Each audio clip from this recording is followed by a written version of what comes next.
જય શ્રી કૃષ્ણ બધાને। આજે આપણે બનાવીશું બટાકાની વેફર, જે કે આપણે આખું વરસ સ્ટોર કરીને રાખી શકીએ છીએ।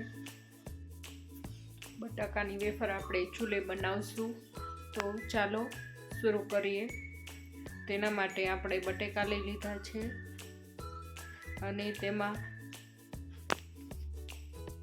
જરૂર પડશે તે બધી વસ્તુ આપણે લઈ લીધી છે। હવે આ તપેલું આપણે ચૂલે મૂકવાનું છે, તો તેને કટેવારો દઈ દઈએ, એટલે કે આ ધોવામાં સરળ રહે। કાળું થાય તો પણ જલ્દીથી સાફ થઈ જાય। તો હવે આને રાખી દઈએ સાઈડમાં। હવે આપણે બટેકાની છાલ ઉતારી લઈશું।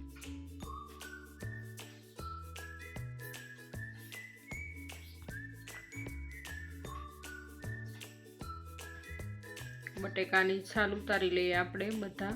પછી આ બટાકાને એકવાર સારા પાણીથી સાફ કરી લઈશું। હવે આમાં પાણી નાખી દઈએ।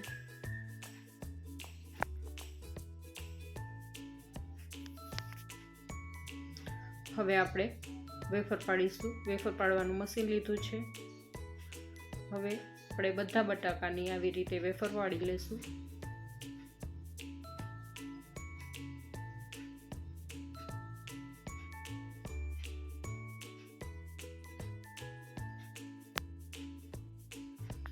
જે કોઈ પણ વિડીયો જોતા હોય, વિડીયો ગમે તો લાઈક, શેર અને સબસ્ક્રાઈબ કરજો।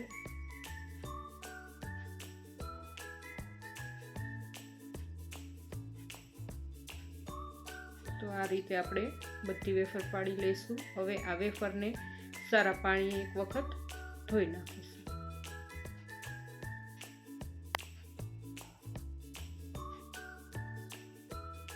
હવે એ પાણીમાંથી વેફરને હવે બીજી વાર એક સારા પાણીએ ધોઈ લઈશું।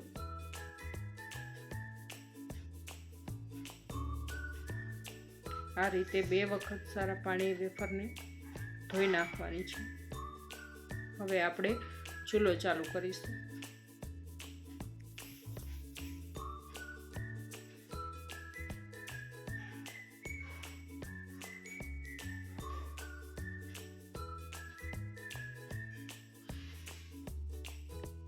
આપણે બળતું થઈ ગયું છે ચૂલામાં। હવે તેના ઉપર તપેલું રાખીશું।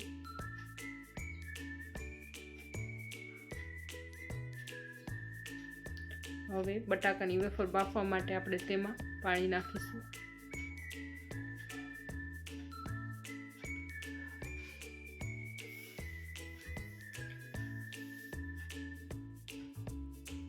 હવે આપણે તેમાં મીઠું નાખીશું।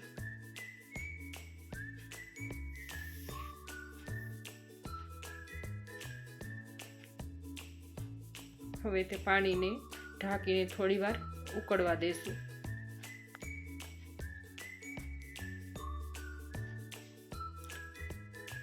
હવે પાણી ઉકળી ગયું છે। આપણે તેમાં બટાકાની વેફર બાફવા માટે રાખી દઈશું।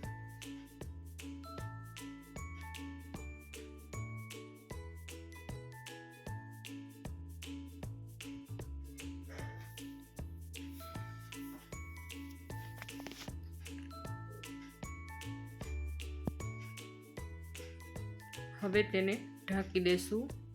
આ વેફરને 70% જેટલી બાફવાની છે, સાવ બાફવાની નથી। તો હવે ચેક કરી લઈએ।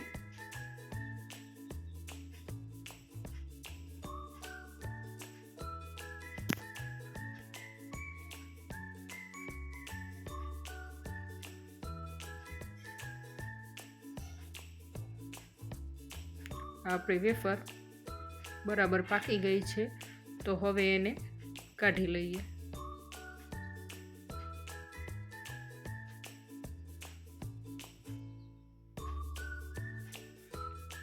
હવે આ વેફરને આ રીતે ખાટલામાં કપડું પાથરી અને કપડા ઉપર આપણે સૂકવવા રાખવાની છે।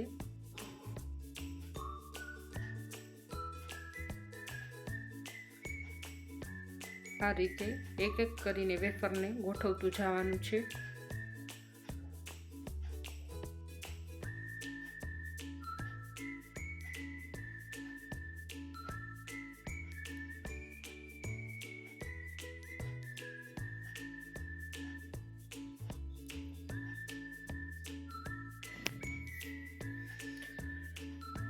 તો આપણે બધી વેફર ગોઠવી નાખી છે સૂકવવા માટે.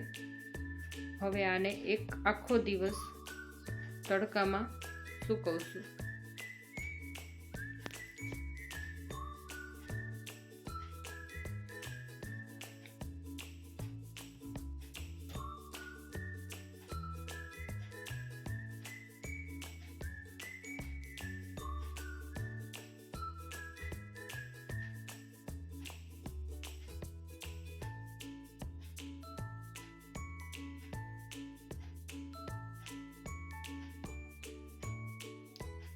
હવે આપણી આ વેફર સુકાઈને રેડી થઈ ગઈ છે.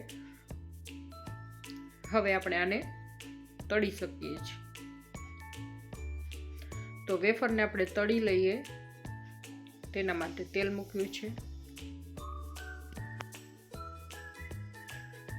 કેવી સરસ થઈ જો ફૂલાઈને આપણી વેફર સરસ મજાની. ટેસ્ટમાં એકદમ સરસ લાગે છે આ વેફર.